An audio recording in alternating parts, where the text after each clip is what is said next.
அருமை தமிழர்களே, அன்பான வணக்கம். காலை நேரம் வெகு அழகாக தொடங்குகிறது. பொதுவாக கோடை காலம் அப்படின்றது மே மாதத்தில் தான் தொடங்கும். பொதுவாகவே இந்தியா மாதிரியான நாடுகள் எல்லாம் உஷ்ண பிரதேசம் அப்படின்னு சொல்லுவாங்க. சூடு அதிகமாக இருக்கிற பகுதி இது. என்ன பிரமாதம், இதை விட ஸ்பெஷல் ஐட்டம் இருக்குது அப்படின்னு சொல்கிற மாதிரி இப்போ இது ஒரு ஸ்பெஷல் வெயில் காய்ந்து கொண்டிருக்கிறது. இந்த நேரத்தில் நாம் எச்சரிக்கையாக இருக்க வேண்டிய ஒரு விஷயம்.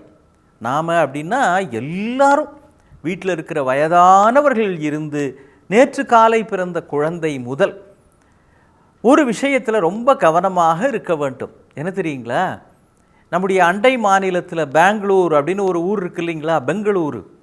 அங்கே இப்போ எது மிகப்பெரிய சிக்கலாக இருக்கிறதுனா தண்ணீர் தான். அதை பார்த்தாவது நம்முடைய தமிழகத்திலே நாம் பாடம் கற்றுக்கொள்ள வேண்டும். தமிழகம்னு நான் இருக்கிற பகுதி, நம்ம இருக்கிற இடத்த சொல்கிறேன். நம்முடைய நாடு முழுவதுமே இதற்கு உள்ளான ஒன்று தான், பொருத்தமானது தான். ஏன் உலகமே அப்படித்தான். உலகத்தில் 3 பங்கு கடல், 1 பங்கு தான் நிலம். ஆனால் இந்த 3 பங்கு கடல் இருந்தால் கூட கிட்டத்தட்ட 97% அது உப்பு நீர் தான். அதை நேரடியாக பயன்படுத்த முடியாது. மீதி இருக்கிற நிலத்தினுடைய நிலத்தடி நீரை அதிகமாக பயன்படுத்துகிற நாடுகளில் இந்தியாவும் ஒன்று அப்படின்னு இப்போ ஒரு கணக்கு சொல்கிறாங்க. இந்த 1 பங்கு நிலத்தில் தான் காடு இருக்குது, மலை இருக்குது, நகரங்கள் இருக்கின்றன, பாலைவனங்கள் இருக்கின்றன. இவ்வளவு மக்களினுடைய பயன்பாட்டுக்கும் இருக்கிற தண்ணீர் அப்படின்றது ஃபிக்ஸட், அதை கூட்ட முடியாது நம்மளால். ஆனால் இதை பயன்படுத்துகிற மக்களினுடைய எண்ணிக்கை நாளுக்கு நாள் அதிகமாகிட்டே போகுது. அதனால் தண்ணீர் சிக்கனம் தேவை இக்கணம் அப்படின்னு அரசாங்கம் விளம்பரம் செய்கிறது. தண்ணீரை நாம் சேமிப்பதுன்றது, நம்ம பயன்படுத்துவதை விட பாழ்படுத்துவது அப்படின்றது தான் நம்ம மக்கள்கிட்ட அதிகமாக பார்க்க முடிகிறது இல்லையா. நீ காலையில் பல் தேய்க்கிறப்ப பார்த்தீங்கன்னா வாஷ்பேசின் பக்கத்தில் தான் நின்றுக்கிட்டு இருப்பாங்க. அந்த குழாயில் தண்ணி பாட்டு கொட்டிக்கிட்டே இருக்கும். இவங்க மெதுவாக ஒரு 3 நிமிஷம் 4 நிமிஷம் தேய்ச்சி முடிச்சுட்டு அப்புறமா கழுவுவாங்க. உங்கள் கையில் இருக்கிற அந்த ப்ரஷ் அதை பேஸ்ட்டோடு சேர்த்து ஈரப்படுத்தி கொண்டு விட்டு வாயில் வச்சு பல் தேய்க்கிறப்போ குழாயை மூடிடுங்க. குளிப்பதற்கு கூட ஷவர் வேண்டாம் என்று சொல்லுகிறார்கள். அப்படி திறந்தால் மேலேருந்து அருவி மாதிரி கொட்டுமே. இந்த காலகட்டத்தில் ஷவரில் குளிக்காதீர்கள். இதெல்லாம் சின்ன சின்ன டிப்ஸு. நம்முடைய தின வாழ்க்கையில் நூற்றுக்கணக்கில் ஆயிரக்கணக்கான லிட்டர் வீணாகவே போய்கொண்டு இருக்கிறது. அதுவும் திருமணங்கள்லாம் முந்தியெல்லாம் டம்ளர் வச்சு அதில் தண்ணி விடுவாங்க. இப்போ அப்படியே வரிசையாக பாட்டில் வச்சுட்டு போயிடுறாங்க. அது திறந்து அவங்கவுங்களும் குடிச்சு, எல்லாருமே பாட்டிலில் இருக்கிற மொத்த தண்ணியும் குடிக்கிறது இல்லை. சும்மா 2 வா 3 வா குடிச்சிட்டு அந்த பாட்டிலில் அரை பாட்டில் 3/4 பாட்டில் தண்ணி அப்படியே வரிசையாக வீணாகிறது. இப்போ திரும்ப அதை இன்னொருவருக்கும் பரிமாற முடியாது. அப்போ இவ்வளவு தண்ணீரையும் கொட்டித்தான் ஆகணும்.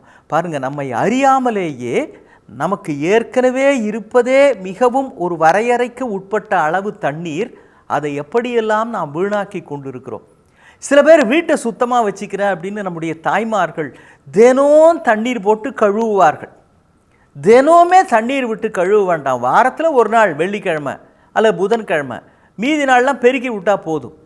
தூய்மை நன்றாகத்தான் இருக்கும். ஒன்றும் எந்த வயலையும் அந்த அளவுக்கு தூய்மை கெட்டு போகிற அளவிற்கு இந்தியாவில் என்ன பெரிய புழுதி புயலாக வீசுது அதெல்லாம் இல்லை. லேசாக காற்றடித்தாலே தேவலாம்ன்ற நிலைமையில தான் இப்போ இருக்கிறோம். தினம் தண்ணீர் விட்டு கழுவ வேண்டாம். அதே மாதிரி ஆர்ஓ வாட்டர் அப்படின்னு மிக சுத்திகரிக்கப்பட்ட நீர் கிடைக்கணுன்றதுக்காகவே இப்போ வீட்டில் கருவி வச்சுருக்கிறாங்க. அது பல வீடுகளுக்கு வந்துருச்சு. அது தூய்மையாக்கப்பட்ட பிறகு அந்த கழிவுகள்லாம் இருக்கிற அந்த தண்ணீர் இருக்கு இல்லையா, தனியாக ஒரு டியூப்பில் வருது. அந்த தண்ணியை ரீயூஸ் பண்ணுங்கன்றாங்க.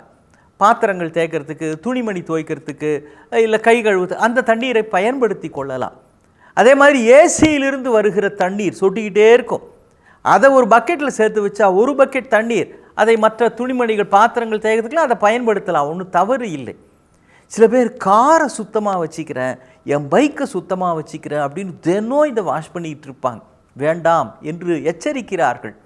இது தவிர பாருங்கள், மறை நீர் அப்படின்னு ஒரு கருத்து சொல்லுகிறார்கள். அது உண்மை. என்னது மறை நீர்?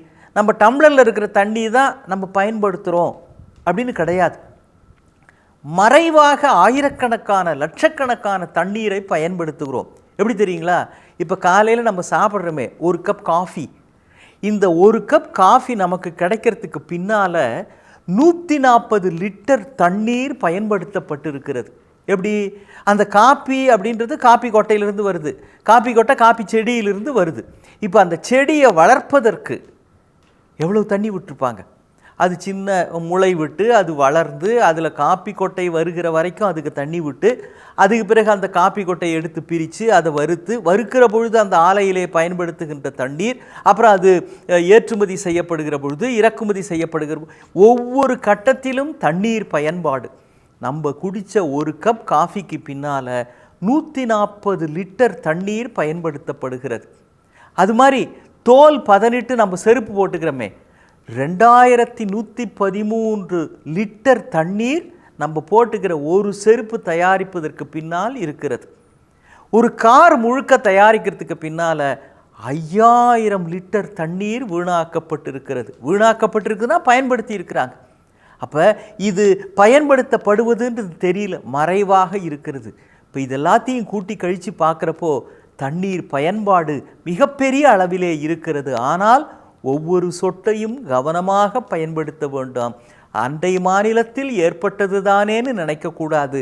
நாம் சிக்கனமாக இல்லை என்றால் நாமும் அந்த பாதிப்புக்கு உள்ளாகக்கூடியவர்கள் தான். எல்லோரும் ஒரு பங்கு நிலத்தில்தான் வாழ்கிறோம். எனவே பல பங்கு எச்சரிக்கையோடு தண்ணீரை பயன்படுத்துவோம். கோடை காலத்தில் பத்திரமாக கடந்து செல்வோம். மீண்டும் சந்திப்போம். வணக்கம்.